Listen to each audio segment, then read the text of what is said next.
Hi hello friends, welcome back to our channel. నేను మీ పద్మ. ఈరోజు మన ఛానల్లో అయితే మీరు ఒక దేవాలయం దర్శనం చూడబోతున్నారండి. ఆ దేవాలయం యొక్క విశిష్టత కూడా ఈ వీడియోలోనే మనం తెలుసుకుందాము. చెన్నై బీసెంట్ నగర్ అడియార్ దగ్గర ఉన్న అష్టలక్ష్మి దేవాలయం అయితే ఈరోజు మీరు దర్శించుకోబోతున్నారు. ప్రతి ఒక్క అమ్మవారు కూడా చాలా కళగా మంచి దర్శనం ఇస్తారండి. ఉదయం సాయంత్రం కూడా 2 పూట్ల దర్శనం అనేది ఉంటుంది ఈ అమ్మవారి గుడిలోని. అలాగే ఈ గుడి పక్కనే మనకి బీచ్ ఉంటుందండి. మనకి పిల్లలకి పెద్దవాళ్ళకి ఇలాగే చిన్న చిన్న రైడ్స్ ఉంటాయి, రంగుల రత్నాలు ఉంటాయి, బైక్ రైడ్ ఉంటుంది, బలూన్ షూట్ ఉంటుంది, బాల్ షూట్ ఉంటుంది, అలాగే రింగులు వేసేది కూడా ఉంటుందండి. కొద్దిగా సాయంత్రం బేగ అనేది వెళ్ళిపోయామనుకోండి, బీచ్లో కొద్దిసేపు గడపడానికి కూడా అవుతుంది. అలాగే మనకి దేవాలయం దర్శనం కూడా త్వరగా కూడా అయిపోతుందండి. శుక్రవారం, శనివారం, ఆదివారం అనేది కూడా కొంచెం జనం అయితే ఎక్కువగా వస్తారండి, రద్దీగా ఉంటుంది. మిగతా టైంలో అయితే సోమవారం నుంచి లక్షవారం వరకు ఉదయం 8 గంటల నుంచి మధ్యాహ్నం 12 గంటల వరకే దర్శనం ఉంటుంది. అలాగే సాయంత్రం 4:15 నుంచి రాత్రి 8 గంటల వరకే దర్శనం ఉంటుందండి. అలాగే శుక్రవారం, శనివారం, ఆదివారం అయితే ఉదయం 7:30 నుంచి మధ్యాహ్నం 1:15 వరకు దర్శనం టైం ఉంటుంది. సాయంత్రం 4:10 నుంచి రాత్రి 8:30 వరకు దర్శనం ఉంటుందండి. 3 రోజులు కూడా. ఎందుకంటే శుక్ర, శని, ఆదివారాలు జనం రద్దీ కొద్దిగా ఎక్కువగానే ఉంటుందండి. ఎందుకంటే వీకెండ్స్ కావాలా, వారం రోజుల పద్దు చాలామంది కూడా వస్తారు. అలాగే ఉదయం పూట అయితే టూరిస్ట్ బస్సులు చాలా ఎక్కువగా వస్తాయండి. అక్కడే దర్శనం చేసుకొని సముద్రంలో స్నానం చేసి డ్రెస్సులు మార్చుకొని దర్శనంకి అయితే వెళ్తారు. ఈ బీచ్ కూడా చాలా దగ్గరలో ఉంటుందండి అమ్మవారి గుడికి. కొద్ది అడుగుల సమీపంలోనే ఉంటుంది. ఈ దేవాలయం విస్తీర్ణం చూస్తే 65 అడుగుల పొడుగు, 45 అడుగుల వెడల్పు కలిగి ఉంటుంది. ఆలయాన్ని ఉదిర మేరర్ సుధీర్ రాజ్ పెరుమాల్ అనే ఆలయ తరపు నుంచి కట్టించారండి. ఈ ఆలయాన్ని కంచి మఠానికి చెందిన శ్రీ చంద్రశేఖాద్రి సరస్వతి స్వామివారి కోరిక మేరకు నిర్మించబడింది. 1974లో ఏప్రిల్ 5వ తారీఖున ఈ ఆలయం అయితే కట్టబడినదండి. ఈ ఆలయం మనకి ఇప్పుడు వెళ్ళేది ఎంట్రన్స్ మనకి తెలుస్తుంది కదా. ఈ ఆలయం అయితే ఇప్పుడు కన్స్ట్రక్షన్ జరుగుతుందండి. చాలా బాగా కొత్త పెయింటింగ్లతోని చాలా బాగా కడుతున్నారు. ప్రజెంట్ అయితే మనకి ఈ ఆలయం అంతా కూడా కన్స్ట్రక్షన్ అవుతుందండి. ఇది 4 అంతస్తులు కలగలిగింది. ఇప్పుడు మీరు పక్కన చూస్తున్నారు కదా ఈ జనం, ఇందులో అయితే ఫ్రీ దర్శనంకి వెళ్ళే జనం అండి. ఈ పక్కన ఉండే దర్శనం అయితే ఇక్కడ 20 రూపాయల దర్శనంకి వెళ్ళే దారండి. ఇది మనకి మామూలు టైంలో అయితే మామూలు ఖాళీగానే ఉంటుందండి. దేవాలయం మామూలుగా వెళ్ళిపోవచ్చు. ఇక్కడ 20 రూపాయల దర్శనం తీసుకునే దగ్గర మనం వీడియో తీసుకుంటున్నామని చెప్పి కూడా మనం పర్మిషన్ తీసుకొని మనం వీడియో తీసుకోవచ్చండి, యూట్యూబర్స్ అని చెప్తే. అలాగే మనము 20 రూపాయల దర్శనంకి వెళ్ళే దగ్గరలోనే మనకి దీప దర్శనం అనేది జరుగుతుంది. దీప దర్శనం దర్శించుకొని కిందన విష్ణుమూర్తి, మహాలక్ష్మి అమ్మవారు దర్శనం అయితే మనకి నిలబడి ఉంటారండి ఇక్కడ. అదే వేరే అష్టలక్ష్మి దేవాలయంలో అయితే స్వామివారు కూర్చొని ఉంటారు. ఇంకొక అష్టలక్ష్మి దేవాలయంలో అయితే స్వామివారు పడుకొని ఉంటారండి. అలాగే మనకి అష్టలక్ష్ములు 8 మందిలోని ఫస్ట్ అమ్మవారు ఆదిలక్ష్మి అమ్మవారు, సెకండ్ అమ్మవారు గజలక్ష్మి అమ్మవారు, అలాగే ధనలక్ష్మి అమ్మవారు, అలాగే సంతానలక్ష్మి అమ్మవారు, విద్యాలక్ష్మి అమ్మవారు, దానిలక్ష్మి అమ్మవారు, విజయలక్ష్మి అమ్మవారు, అలాగే మనకి ధనలక్ష్మి అమ్మవారు. మనకైతే ఫస్ట్ ధాన్యలక్ష్మి ధనము, డబ్బు, సంపాదన, ఆదిలక్ష్మి పూర్తి ఆరోగ్యం అమ్మ ఇస్తారు, విజయలక్ష్మి పూర్తి విజయాన్ని చేకూరుస్తారు, ధనలక్ష్మి అమ్మవారు భోజన వసతి కల్పిస్తారు, అలాగే గజలక్ష్మి అమ్మవారు రాజభోగం, హంసభోగం కల్పిస్తారు, విద్యాలక్ష్మి అమ్మవారు బాగా చదువునిస్తారు, సంతానలక్ష్మి అమ్మవారు పిల్లలు కలగచేస్తారు, ధనలక్ష్మి అమ్మవారు ఐశ్వర్యం కలిగిస్తారు, ధైర్యలక్ష్మి అమ్మవారు విజయాన్ని కలగచేస్తారు. అలాగే ఈ అష్టలక్ష్మి ఆలయం సముద్ర పక్కన ఎందుకు కట్టబడి ఉన్నదనగా మహాలక్ష్మి అమ్మవారు సముద్ర పుత్రిక. అమ్మవారికి నీళ్ళంటే చాలా ఇష్టం. అమ్మవారికి ఉదయం సాయంత్రం కూడా అభిషేకం అనేది చేస్తారండి.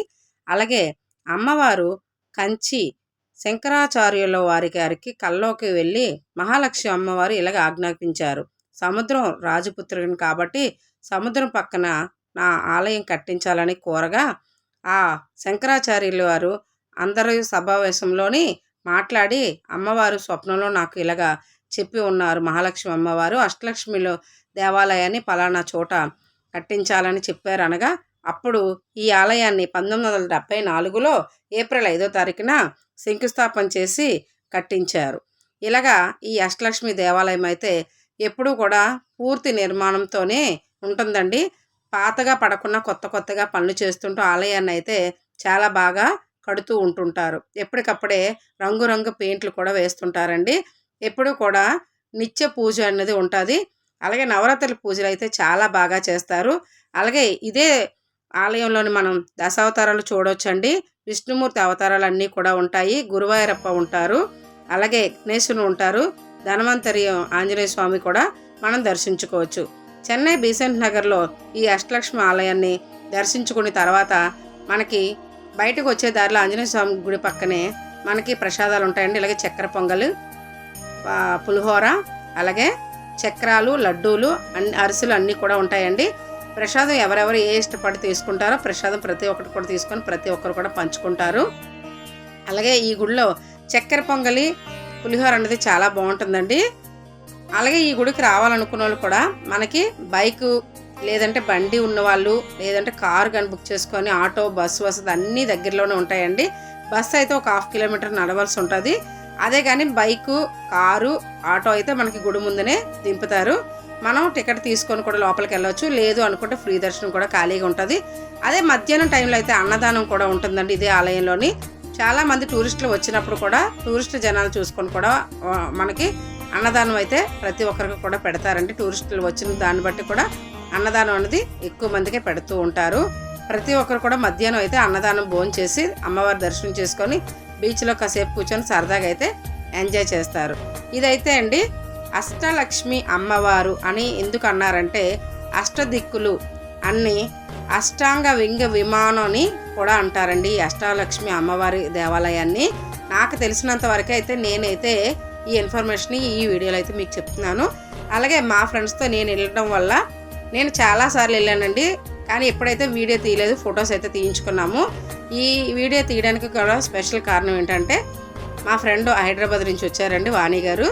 ఆవిడైతే వీడియో తీసి పెట్టండి, మా ఫ్రెండ్స్ కూడా షేర్ చేస్తాను, హైదరాబాద్ నుంచి ప్రతి ఒక్కరు రాలేరు కనుక ఈ వీడియో షేర్ చేస్తానన్నారు. ఆవిడ కోసం అయితే స్పెషల్గా ఈ వీడియో చేసి పెడుతున్నానండి. థ్యాంక్ యూ సో మచ్ వాణి గారు. అలాగే పిల్లల్ని పెద్దవాళ్ళని మేము అందరం వెళ్ళేటప్పుడు గుడి దర్శనం చేసేసుకున్న తర్వాత బీచ్లోకి వెళ్ళి అక్కడ ఫొటోస్ తీసుకున్నాము. గుడి దగ్గర తీసుకున్నామండి. అలాగే బయటకు వచ్చిన తర్వాత కూడా బీచ్లో ఫొటోస్ తీసుకున్నాము. పిల్లలు తీసుకెళ్ళాం కనుక ఇలాగ బెలూన్ షూట్స్, అలాగే పిల్లలందరూ కూడా రింగులు వేశారు, చిన్న చిన్న రైడ్స్ ఎక్కారు, అలాగే గుర్రం సవారీ కూడా చేశారు. అన్నీ చేసుకున్న తర్వాత సరదాగా తీసుకునే ప్రసాదాలు తినేసి ఎవరి ఇంటికి వాళ్ళు వెళ్ళిపోయారండి. నాకు తెలిసినంతవరకు ఈ ఇన్ఫర్మేషన్ అందరికీ నచ్చింది అనుకుంటున్నాను. ప్రతి ఒక్కరికి ఇలాగా అష్టలక్ష్మి ఆలయంకి వెళ్ళి అండ్ బీచ్లో కూడా మనం టైం కేటాయించడానికి కూడా చాలా చాలా బాగుంటుందండి.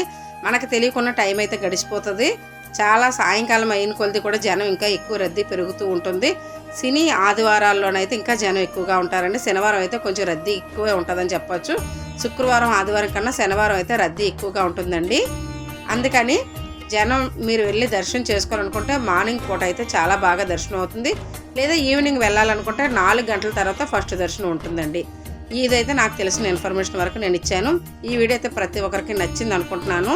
అలాగే ఈ అష్టలక్ష్మి దేవాలయం నుంచి మనం పక్క దారి నుంచి రావడానికి బస్సు వసతి రూట్కి రావడానికి ఆటో ఎక్కడానికైనా బయటకు వచ్చేటప్పుడు అయితే ఇక్కడ కొత్తగా కట్టిన చర్చ్ అండి ఇది. దీనికి ఆపోజిటే పాత చర్చ్ అనేది ఉంటుంది. ఈ చర్చ్ దేనికి చూపిస్తున్నానంటే మనకి చాలా మూవీ షూటింగ్స్ ఇక్కడ బాగా జరుగుతాయండి. ఎగ్జాంపుల్కి ఒక మూవీ పేరు చెప్తాను నేను. సంసారం ఒక చదరంగం సినిమాలో లాస్ట్ సీన్ అయితే ఇక్కడ చేశారు. మేము వెళ్ళేటప్పుడు కూడా చాలా తమిళ షూటింగ్స్ అయితే మేము చూసామండి. అలాగైతే మేము ఈ దేవాలయంకి వెళ్ళి బీచ్ అండ్ చర్చ్కి వెళ్ళి కూడా ఫ్రెండ్స్ మేము కూడా చాలా బాగా ఎంజాయ్ చేసాము.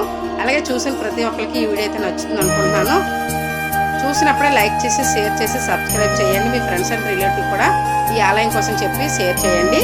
అలాగే ప్రతి ఒక్కరు కూడా నేను రిక్వెస్ట్ చేస్తున్నాను, లైక్ చేసి షేర్ చేయండి ప్లీజ్. Thank you. ఎలాగుందని కామెంట్లో చెప్పడం మర్చిపోకండి ఫ్రెండ్స్. Thank you. అలాగే ఈ వీడియో చూసిన ప్రతి ఒక్కరికి నచ్చింది అనుకుంటున్నాను. నాకు తెలిసిన ఇన్ఫర్మేషన్ అయితే ఈ వీడియో ఇవ్వగలిగాను అనుకుంటున్నానండి. నచ్చితే ప్రతి ఒక్కరు లైక్ చేయండి. Thank you for watching. Bye.